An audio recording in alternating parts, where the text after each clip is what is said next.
Greetings and welcome to Hexed Encountered. I'm Joe.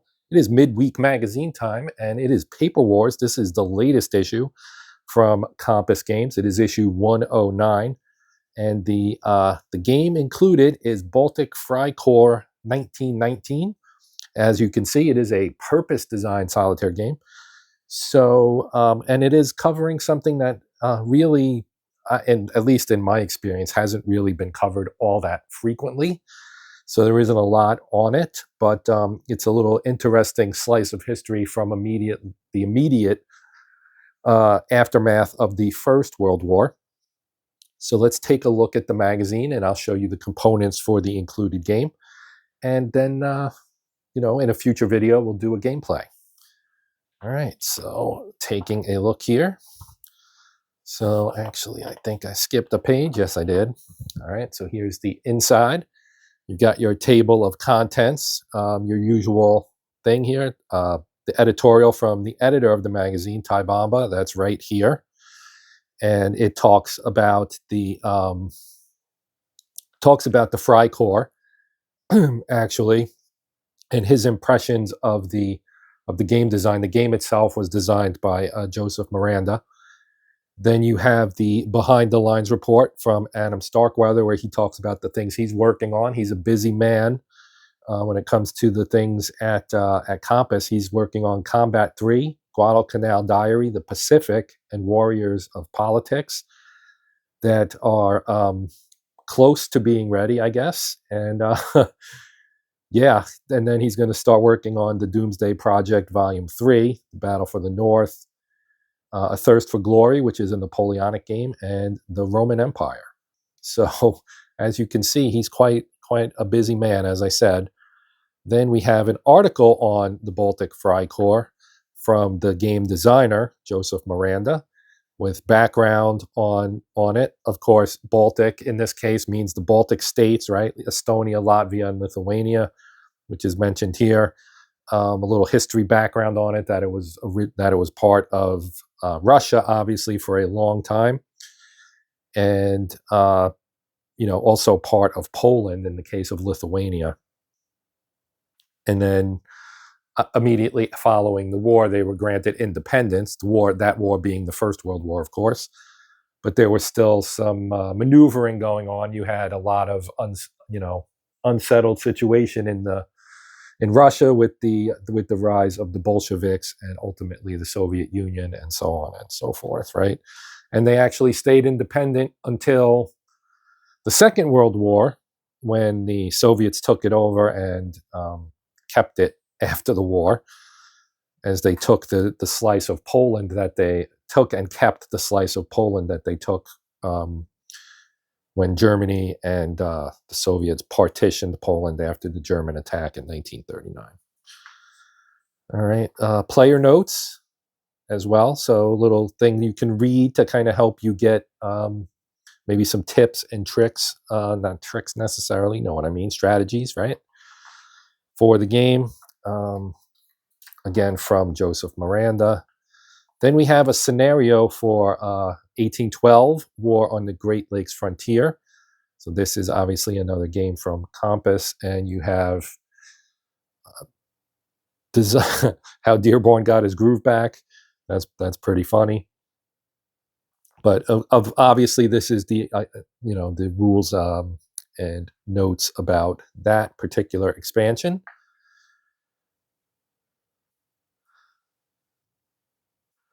Then we have some errata fix counters for Galicia 1914. That was in the issue 97 of Paper Wars. Then we have a solitaire campaign for Burning Banners, which is, of course, the fantasy game that was created by Christopher Moeller. I don't have this game. It looks fantastic, and the fact that it now has a solitaire campaign makes me itch to get it. Lately, I've tried to be a little bit more choosy in what I pick up, only because I have so much that I haven't played and I want to. So I'm trying to kind of slow walk it in terms of new acquisitions while I kind of catch up a little bit. That particular mission has mixed results so far, let's just say, but this looks really interesting. including some comics. Yeah, Christopher Mole is a really talented guy. I've been working on gameplay video for Brothers at War, which is also designed by him, and it's some small battles from the Civil War, and that is it's a very interesting, well done design, I think, and I'm really looking forward to featuring that here on the channel. So you got your comic here featuring his artwork. He is a very accomplished and skilled artist, as well as being a pretty skilled game designer as well. So yeah, you have all that. Then you have a little bit about Engine Thieves. Now this starts here, but continues after the rules for Baltic Freikorps. So I'm going to skip past the rules for the moment, and you can get back to Engine Thieves here, which is also something that was relatively recently released by Compass. It's about a robbery, rail robbery, a raid in 1862. So it was during the Civil War, and pretty interesting history on that. The designer of the game, his great uncle, great uncle, something like that. He says it at the beginning. I don't want to mess this up. So let's just flip back and look here. Yeah, so Greg Pittenger, and he mentioned, yes, my great uncle William Pittenger participated in the raid and wrote several books. The most famous, The Great Locomotive Chase, was used as the basis for the 1956 Walt Disney film. So I didn't know any of this background. I am familiar with the game. Again, I don't have it for the same reason I don't have Burning Banners. I'm trying to tamp it down. But then you've got an article on it. You've got a design deep dive from Wes Crawford. And so there's a lot in here about that game as well. Then we've got new advanced optional rules for Russia Besieged Deluxe Edition. So as is usually the case with Paper Wars, they have plenty of new and added things for various Compass games. So this being Russia Besieged, of course. Then we have designer strategy tips for the game Brotherhood and Unity, which is a fantastic game by everything I've heard about it. Again, I don't have it, but it does sound like a really interesting game. It is a card-driven game, and you get some designer strategy tips here. Designer interview by Sam Sheik. Then back here, we've got aircraft squadrons in the Third World War, a variant system for the size of air units. So again, this, of course, is a big, all-encompassing version of Frank Chadwick's classic Third World War, which was broken up into fronts. From Compass's version, you get everything in one giant box. Massive game. It's got a hefty price tag on it, but it's it covers pretty much everything. You can see it's got the Arctic Front, the battle for Germany, the Southern Front, and the Persian Gulf. And I believe there's an expansion coming that will be the Far East. So bring Asia in there as well. So again, a lot going on here. Then we've got a project update for Lightning Strikes, the World Wars of the 20th Century, from Julian Thomas, who's the production manager for Compass. So this game is on its way, as well as Stellar Horizons 2, which I believe is actually, is it out? I think this one is actually out, but I'm not 100% sure. Then on the back, of course, you've got the look at the upcoming issues. 110 will be Red Partisans. Then we have a 30 Years War game with Fire and Sword in 111. 112 is some Civil War stuff here with Rally Round the Flag from Sean Chick. And that has Battle of Drury's Bluff and the Battle of Cedar Creek. And then Autumn Mists, which is the Battle of the Bulge and Northwind, also by Sean Chick. Red Partisans by Javier Romero. And with Fire and Sword by P.L. Hollinger, John Kula, and Stephen Newberg. So let's take a quick look now at the rules for Baltic Freikorps. So there are a total of basically 9 pages of core rules, and then you have scenario rules for about 7 more pages. So it is a solitaire game. The player takes command of a major military operation during 1919. The forces the player controls are generally termed friendly. The player uses action markers to enhance the operations of friendly forces. The opposition force, the OP4, is the enemy of the player, and those units are controlled by the game system via OP4 markers. Okay, so your role in this, you are controlling the Freikorps, I believe, which were primarily German soldiers that fought in the Baltic states in the 1919, in the year 1919.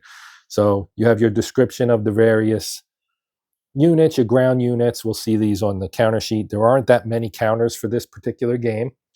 They do include a bunch of counters for other things on the counter sheet that we'll see in a couple moments here. But you got your unit ID, which is the historical title or number of the unit type, right? That looks like infantry. Then we've got firepower factor, quantification of a unit's combat factor. So that's this guy.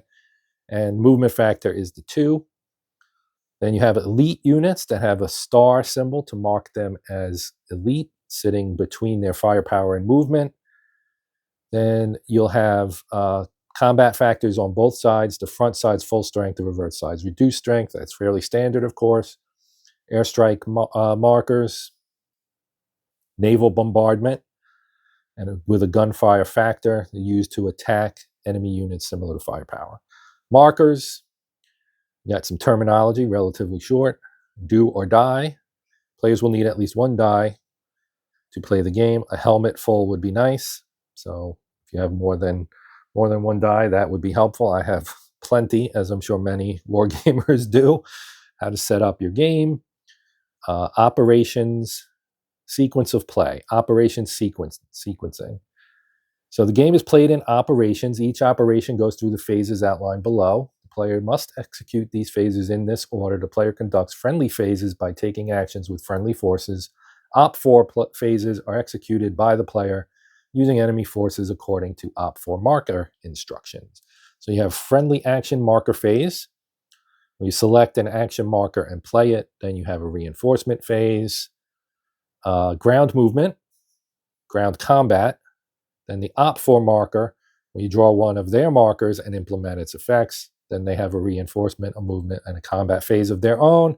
And then the admin phase, conduct any action called for in the admin phase.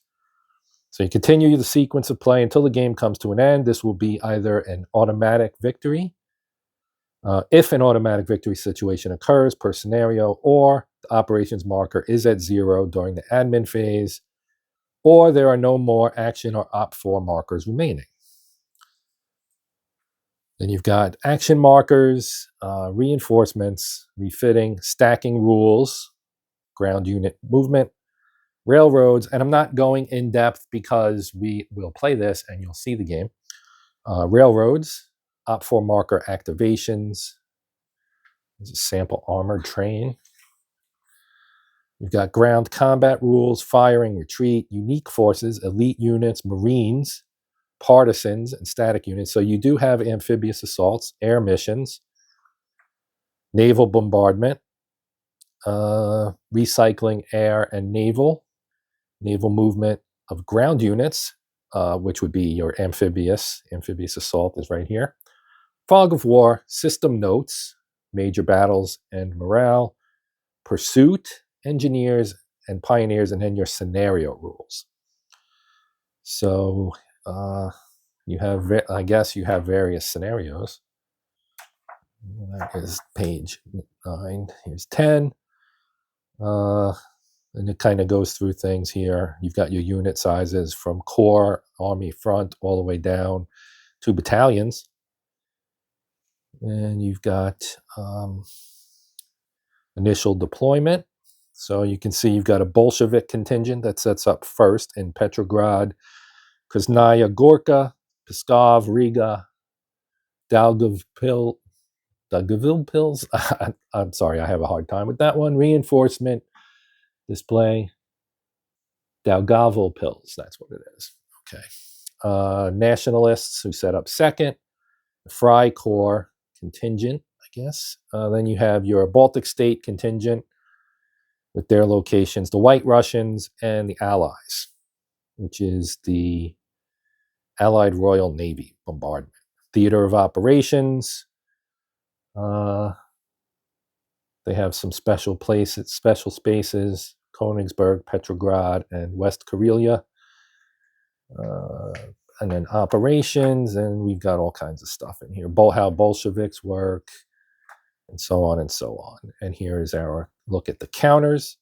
Now, this area here pretty much, I think, is the counters for the game, and then you have kind of additional counters around the edge here and in this area that are for other games. And then you have your action marker explanations for the nationalists and the Bolsheviks. And that is the look at it in the magazine. So now let's take a look at the components. Here is the counter sheet. So as you can see, this is your Baltic Freikorps. Here you've got your Freikorps, which is Freikorps and Allies. There's our Royal Navy marker. Looks like you get some Royal Marines, the BEF, so on. We've got a little aircraft here. We got some Freikorps aircraft. You can notice the artwork is done by Paul Stulfout. More units here. Then, of course, you have the Baltic and White Russian forces here. The blue is the White Russians. Their ops remaining, tactical edge, etc. And again, along the edge, you can see like Festung Europa. That's a replacement or a counter for the game, Festung Europa. And over here, you got your Bolshevik forces, some fortresses, it looks like, and some units, of course. And the Third World War marker there, TTW. And down here, we've got Bolshevik OPFOR markers. And we have nationalist action markers. So this is who you would be playing as, the nationalists. And this, I believe, is, that's for Russia besieged, the supply points. So you can see some of the other counters that are in there. A lot of these are for the Third World War, I think. These jet markers.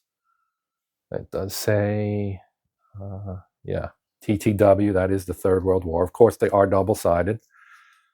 So I'm guessing NATO on the front and Warsaw Pact on the back, and then, of course, the backs of the markers for the game, for this game, Baltic Freikorps. And last but certainly not least, we do have a map. And it's a fairly decent-sized map. So we'll open it up, and I may have to change my shot to show it, but let's see if I can manage to even get it out here. All right, so I'm probably going to have to zoom out